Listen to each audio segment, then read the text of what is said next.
Salut les praticiens, j'espère que vous allez bien. Alors dans cette vidéo, je voulais vous parler d'une expérience que j'ai eue ce matin avec une praticienne en énergétique. Alors c'est très intéressant d'aborder ces questions-là parce que d'une part, ce sont des thérapies qui ne sont pas forcément connues par tout le grand public.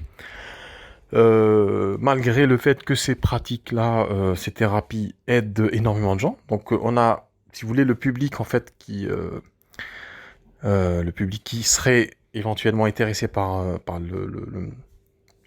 les compétences d'un énergéticien ou une énergéticienne, c'est quasiment le même public qui serait intéressé à quelques nuances près, à quelques problématiques près. C'est un public qui pourrait être aussi intéressé par tout autre praticien, hein, comme les hypnothérapeutes ou les sophrologues. Parce qu'en fait, c'est des praticiens qui abordent des problématiques notamment de stress, de burn-out, de mal-être, etc., etc. Donc, alors c'est quoi le sujet de la discussion que j'ai eu avec la praticienne? Donc, c'était justement dans le cadre d'un accompagnement, d'un coaching. Et l'idée était de retravailler, on va dire, le site internet, c'est-à-dire la page d'accueil et surtout l'offre, de manière générale, la façon avec laquelle cette personne se présente. Alors, c'est très intéressant. C'est un sujet qui est assez, je pense, c'est un sujet qui est assez emblématique parce que ça dénote en fait la difficulté parfois quand les praticiens, quand ils ont une pratique qui n'est pas très connue, alors étrangement, donc on parle de l'hypnose, on part du principe que beaucoup de gens connaissent l'hypnose aujourd'hui. Il faut savoir que dans l'imaginaire collectif, ça reste encore une pratique mal connue. Quand on parle d'énergétique, c'est encore, c'est encore pire, hein, je vais dire, parce que c'est une pratique qui n'est pas du tout connue. On passe, quand on fait ce métier-là, quand on est magnétiseur énergéticien, on passe pour quelqu'un d'un petit peu perché. Et ce qui aide pas, c'est que ces praticiens, généralement, vont arborer des images et des icônes, une iconographie assez spécifique. Donc, on a les feuilles de lotus, on a les pierres qui se chevauchent, donc vous voyez un petit peu le topo, les chakras, alors, on a toujours on va dire ces schémas avec un être humain assis, avec plein de couleurs qui se dégagent, de la lumière, des cercles, etc., etc. Alors, je pense que vous voyez un petit peu de quoi je parle. Ce qu'il faut savoir, c'est que pour toute activité, on a un petit groupe de personnes qui connaissent un petit peu ces métiers-là. Donc, les gens qui vont chercher forcément un énergéticien pour régler leurs problèmes. Par contre, pour la majorité des personnes qui ne connaissent pas ces métiers-là, s'ils tombent par hasard alors, je dis bien par hasard parce que généralement, ces praticiens, souvent, très souvent, par manque de connaissances, hein, ils vont difficilement en fait parler de leur métier ou difficilement bien parler de leur métier ou difficilement faire du bon référencement pour être trouvé. Donc vous avez deux types de public. Le public qui connaît déjà, donc il va faire des recherches sur ces pratiques-là, plus la localité. Si vous êtes sur Paris, donc c'est une personne qui va chercher par exemple coupeur de feu ou magnétiseur ou énergéticien sur Paris 10e, 15e, 13e ou 2e par exemple, arrondissement. Mais c'est pas suffisant pour développer son activité. Et ce qui se passe, c'est que on se focalise quand on est dans ces métiers. Alors, c'est pas propre à ce métier, mais c'est propre à quasiment tous les métiers, mais encore plus spécifiquement à ces métiers-là, qui sont pas du tout connus par le grand public. On se focalise surtout sur, disons qu'on se focalise sur les gens qui connaissent un petit peu ces métiers. On part du principe que les gens connaissent, et du coup, on va s'adresser à ces gens. Et à force de produire du contenu dans son blog, par exemple, on tombe sur des gens voilà, on attire des gens qui connaissent un peu ces métiers-là. Donc on aura quelques clients par-ci par-là, en fait, ce que j'appelle des clients touristes. C'est pas des clients qui vont être vraiment en adéquation, alignés avec ce qu'on propose. Parce qu'ils viennent par curiosité, ils s'intéressent à ces choses-là, comme on s'intéresserait à toute autre chose. Et puis il y a on va dire le deuxième public qui est beaucoup plus large numériquement, c'est celui euh, des gens qui ont des problématiques et qui ne savent pas, par exemple, que ces pratiques-là peuvent les aider. Donc, ils ne feront jamais une recherche sur Internet sur l'énergétique, parce qu'ils pensent que c'est pas... Enfin, ils connaissent pas, hein, donc on ne peut pas énoncer quelque chose, une interrogation sur une pratique qu'on ne connaît pas. C'est élémentaire, comme dirait l'autre, élémentaire, mon cher Watson.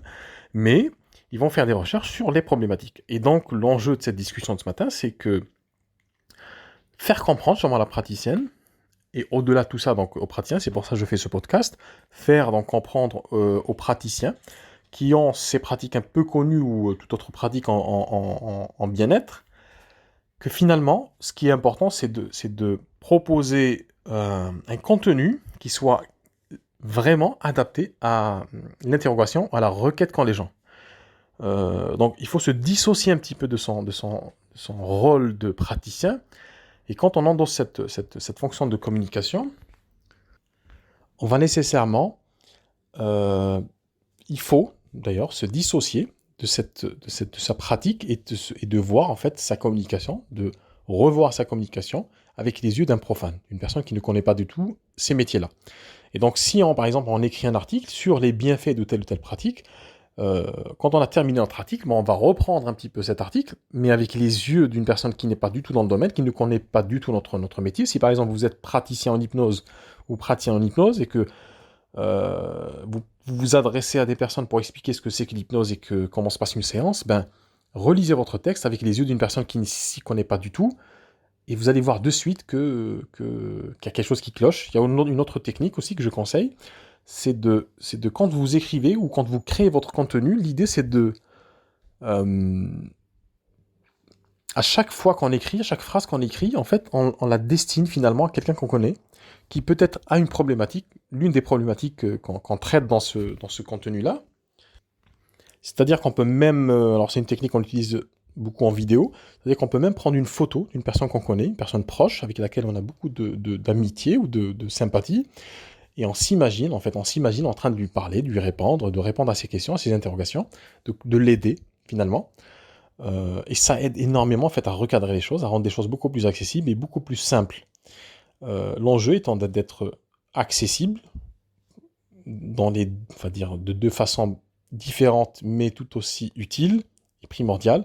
La première, c'est d'être accessible humainement, que notre contenu soit bien compris par notre audience, de s'adresser notamment à la bonne audience et que notre message porte. Et la deuxième, c'est au niveau du référencement, techniquement, qu'on puisse surtout attirer des gens qui ont besoin de notre pratique, des gens qui ont besoin de notre pratique, sans forcément savoir que telle ou telle discipline peut les aider plus qu'une autre, parce que finalement, autant un énergéticien, un sophrologue, une sophrologue, une praticienne en hypnose ou un praticien en hypnose peut aider des personnes, par exemple, à traverser une situation difficile, peut-être une situation de deuil ou une angoisse ou une addiction. Donc, quel que soit le chemin qui mène au bien-être, on ne parle pas de guérison, bien entendu, mais quel que soit le chemin qui mène vers cette transformation, c'est important que les gens puissent trouver ce praticien et au-delà en fait de l'aspect technique de la pratique, parce que ça c'est ce qui intéresse surtout les praticiens, mais ce qui intéresse les gens encore plus, c'est de savoir si, en fait il y a deux conditions qui sont importantes pour que la chimie opère, euh, pour que le mélange se fasse, l'amalgame se fasse, c'est que la chimie ou l'alchimie plutôt, ce qui est important, c'est que la personne sache, comprenne et ressente que le praticien ou la praticienne qui lui parle, c'est quelqu'un d'accessible, d'humain, de bienveillant. Ensuite vient la question de l'expertise. Il y a 1000 façons d'apparaître ou de paraître comme quelqu'un d'expert, donc ce qu'on appelle la valeur perçue d'un praticien. Ça, j'en parlerai dans une prochaine vidéo, dans un prochain podcast, je pense. Dites-moi en commentaire d'ailleurs si c'est quelque chose qui vous intéresse, comment être perçu comme un expert ou une experte dans son domaine. Donc les gens ont besoin de savoir si vous êtes bienveillant ou bienveillante, et ils ont besoin de savoir si vous êtes un ou une experte. Et ça, on ne peut pas il faut trouver cet équilibre-là, pas trop être que dans la bienveillance sans forcément voilà, dans le mielleux, c'est pas ça le but, et attention à ne pas être trop dans l'expertise, parce que c'est quelque chose qui peut être qui est souvent très mal perçu. On est perçu comme quelqu'un de froid, une personne froide, distante. Donc on met de la distance finalement avec les gens qu'on souhaite aider de manière complètement, qui n'est pas souhaitée, qui n'est pas souhaitable. D'ailleurs, on le fait souvent par maladresse parce qu'on ne sait pas comment communiquer. Donc voilà, aujourd'hui, je voulais vous parler de de ce paradoxe qu'il peut y avoir en fait quand on est sur Internet, quand on a une pratique qui n'est pas tout à fait connue et que on adopte en fait une communication étriquée, une communication qui n'est pas du tout adaptée à son audience humainement, et puis aussi en termes de référencement. Voilà, donc si vous avez des questions, si vous êtes dans ce cas-là et que vous avez des questions sur, ou une expérience à partager, je vous invite à la laisser en commentaire de ce podcast. Et je vous dis à très bientôt. Alors avant que j'oublie, donc j'organise toujours les masterclass, donc dans pas très très longtemps, dans quelques jours, je vais, on va arrêter les inscriptions. On est une quarantaine aujourd'hui, je crois 45, donc C'est des masterclass qui durent entre 2h30 et 3 heures, donc ça va être assez intense, où je réponds. Donc on va être une dizaine, une douzaine de personnes, de praticiens, où je réponds concrètement et réellement, et personnellement et intimement donc, aux questions que me posent les praticiens sur leur développement d'activité. Donc ça va être des réponses très précises. Et puis après, on clôturera ça avec une discussion entre tous les participants pour que vous ayez vraiment un conseil avisé et aussi un conseil collégial. Donc si ça vous intéresse, je vous mets le lien en description et je vous laisse vous inscrire. Donc d'ici là, je vous dis à très bientôt et puis merci de votre écoute. Au revoir.